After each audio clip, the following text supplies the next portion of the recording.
এই সূরাতুল মাইদার মধ্যে বলে দিলেন, ও আমার মুসলমান যারা ঈমানদার হবা, যারা মুত্তাকিন হবা, তোমরা কি করবা? ইহুদি খ্রিস্টানদেরকে তোমাদের বন্ধু হিসাবে গ্রহণ করবে না। কথা বলুন ঠিক কিনা? কারণ তারা নিজেদের মধ্যে পরস্পর তারা বন্ধু। সর্বদাই তোমাদেরকে কি করবে? কিভাবে মুসলমানদের ঈমান নষ্ট করবে, কিভাবে মুসলমানিত্ব নষ্ট করবে, এই চেষ্টা 24 ঘন্টায় তারা করতে থাকবে। কথা বলুন ঠিক কিনা? মুসলমানরা আমাদের আফসোসের বিষয়, কষ্টের বিষয়।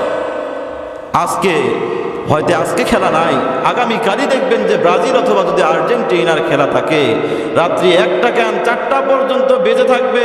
এবং ঢাকা টিএসসি যে ভবনটা রয়েছে ভার্সিটির মধ্যে, সেখানে 48,000 থেকে শুরু করে 80,000 পর্যন্ত মানুষ, আপনার আমার ছেলে মেয়েরা খেলা দেখতেছে। কথা বলুন ঠিক কিনা? এদের ঠিকানা কেমন হবে? এদের স্থানটা কোথায় হবে? আল্লাহ রাব্বুল আলামিন বললেন, তোমরা যদি ইহুদি খ্রিস্টানদেরকে বন্ধু হিসেবে তোমরা গ্রহণ করো, কিয়ামতের দিন মুসিবতের সময় যখন মুসলমানরা কি করবে? ইয়া নাফসি ইয়া নাফসি বলে চিল্লাইতে থাকবে, নিজের জন্য চেষ্টা করতে থাকবে কিভাবে সে জাহান্নাম থেকে নিজেরা যখন নিজেদের জন্য টেনশন করতে থাকবে, সে জান্নাতের মধ্যে যাবে নাকি জাহান্নামের মধ্যে যাবে, এইরকম যখন টেনশন করতে থাকবে।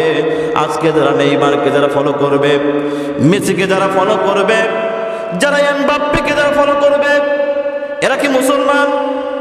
এরা কি মুসলমান?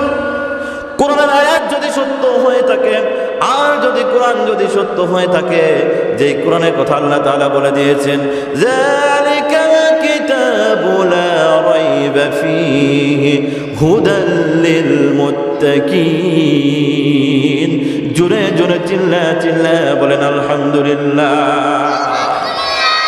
আল্লাহ রাব্বুল আলামিন বলে দিলেন, ইহা এমন একটি কিতাব, পৃথিবীর কোনো কিতাব নাই, পৃথিবীর কোনো গ্রন্থ নাই, যেই গ্রন্থকারক সর্বপ্রথম কোনো বই লেখার পরে সেই বইয়ের মধ্যে সর্বপ্রথম গ্যারান্টি দিয়ে দেবে কোনো ভুল নাই। কথা বলেন, এরকম লেখক আছে? কিন্তু আমার আল্লাহ রাব্বুল আলামিন এমন একটি গ্যারান্টি এই কোরআনুল কারীম নাজিল করার শুরুতেই বলে দিলেন, ইহা এমন একটি কিতাব, যেই কিতাবের মধ্যে কোনো প্রকারের সন্দেহ নাই। যারা বলেন সুবহানাল্লাহ। আর এই কিতাব কাদের জন্য? দেখেন আল্লাহ রাব্বুল আলামিন এই আয়াতের লাস্টের অংশে, শেষের অংশে বলে দিলেন, হুদাল লিল মুত্তাকিন। জুড়ে জুড়ে বলেন আলহামদুলিল্লাহ। এত সুন্দর একটি গ্রন্থ আল্লাহ তাআলা কি করলেন? মুসলমানদের পথ প্রদর্শক হিসাবে আল্লাহ রাব্বুল আলামিন এই পৃথিবীর বুকে নাজিল করলেন। জুড়ে বলেন সুবহানাল্লাহ।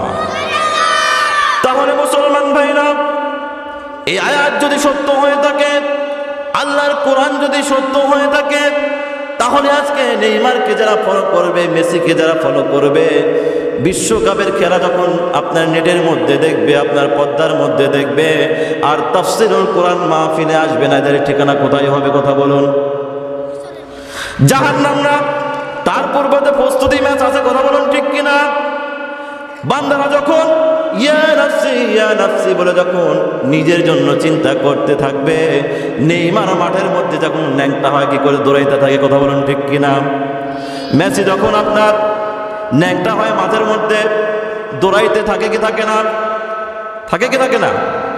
এইরকম ভাবে আজকে আমরা মুসলমান হওয়ার পরে যারা নেইমারকে সাপোর্ট করতেছি, মেসিকে যারা সাপোর্ট করতেছি, আজকে খোদার কসম করে বলে যায়, কিয়ামতের দিন আমরা যে মুসলমান দাবি করি, ওই কিয়ামতের মাঠে মুসলমান এমন ভাবে একটা অবস্থায় দৌড়াতে থাকবে, সারাদিন শেষ হয়ে যাবে, রাত্র শেষ হয়ে যাবে, দিন শেষ হয়ে যাবে, কিন্তু দুঃখের বিষয় ওই মুসলমান ব্যক্তি একটিও গোল দিতে পারবে না, অর্থাৎ কোনো দিক দিয়ে সেই জান্নাতের মধ্যে যেতে পারবে না। কথা বলুন ঠিক কিনা?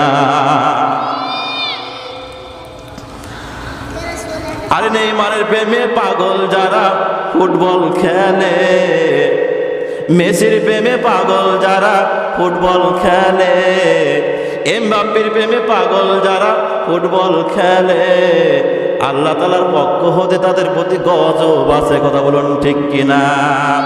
নবীর প্রেমে পাগল যারা ওয়াজ শুনে, নবীর প্রেমে পাগল যারা তাফসীর শুনে, আল্লাহ তাআলার পক্ষ হতে তাদের প্রতি রহম আছে। কথা বলুন ঠিক কিনা?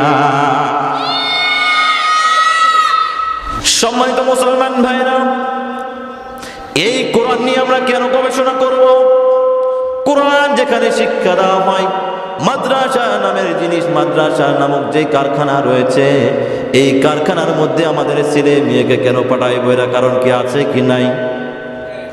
সর্বপ্রথম নাম্বার কারণ, আল্লাহ রাব্বুল আলামিন এই কোরআন শিক্ষা করাকে, মাদ্রাসা এসে কোরআন শিক্ষা করাকে আল্লাহ তাআলা কি করেছেন? ফরজ করে দিয়েছেন। জোরে বলেন সুবহানাল্লাহ। কি করে দিয়েছেন? ফরজ করে দিয়েছেন।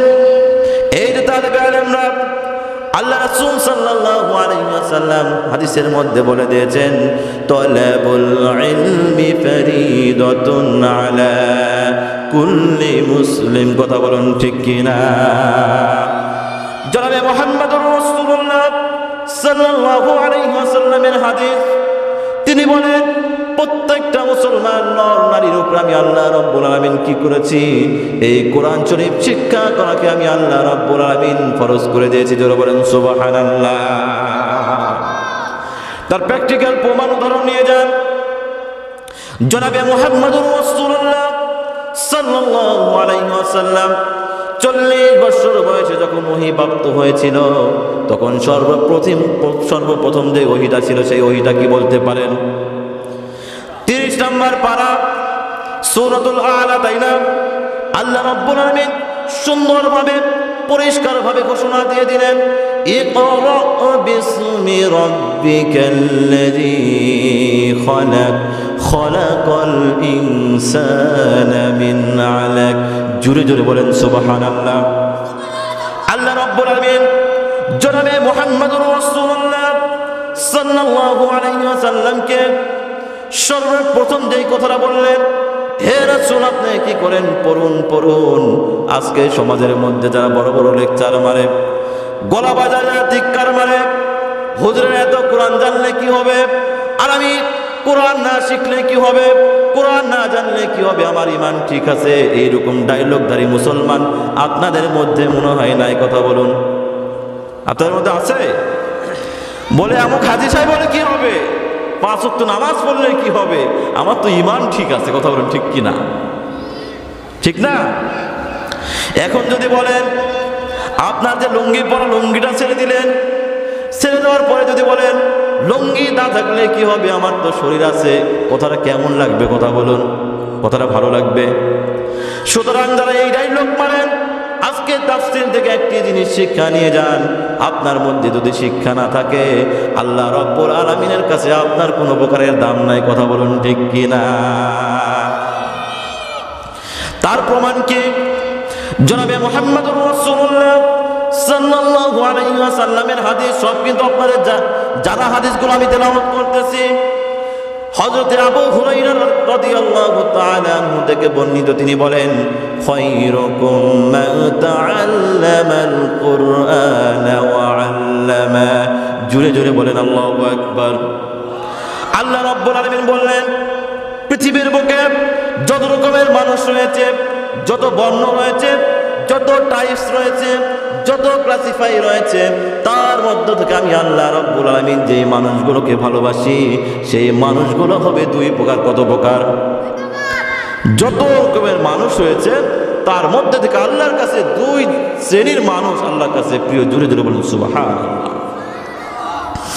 নাম্বার 1, আল্লাহ রাসূল সাল্লাল্লাহু আলাইহি ওয়াসাল্লাম বলে দিলেন, খায়রুকুম মান তাআল্লামাল কুরআনা ওয়া আল্লামা। সর্বপ্রথম হাদিসের মধ্যে যেটা এসেছে, তোমাদের মধ্যে সর্বোত্তম ওই ব্যক্তি আল্লাহর কাছে, যেই ব্যক্তি কোরআন শিক্ষা করে, সেই ব্যক্তি আল্লাহর কাছে পছন্দনীয়। জোরে বলেন আলহামদুলিল্লাহ।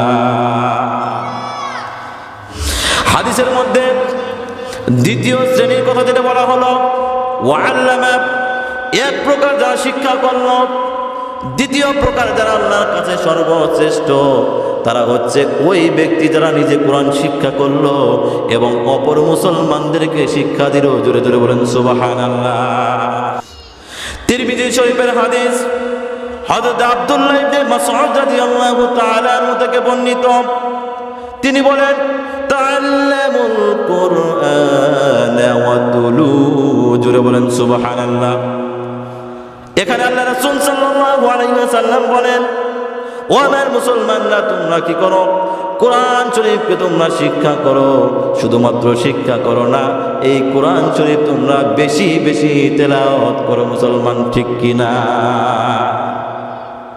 তিরমিজি শরীফের হাদিসের মধ্যে জনাবে মুহাম্মদুর রাসূলুল্লাহ সাল্লাল্লাহু আলাইহি ওয়াসাল্লাম বলে দিলেন যে তোমরা কোরআন শরীফ শুধুমাত্র শিক্ষা করলেই হবে না, তোমাদেরকে বেশি বেশি করে এই কোরআন তেলাওয়াত করতে হবে।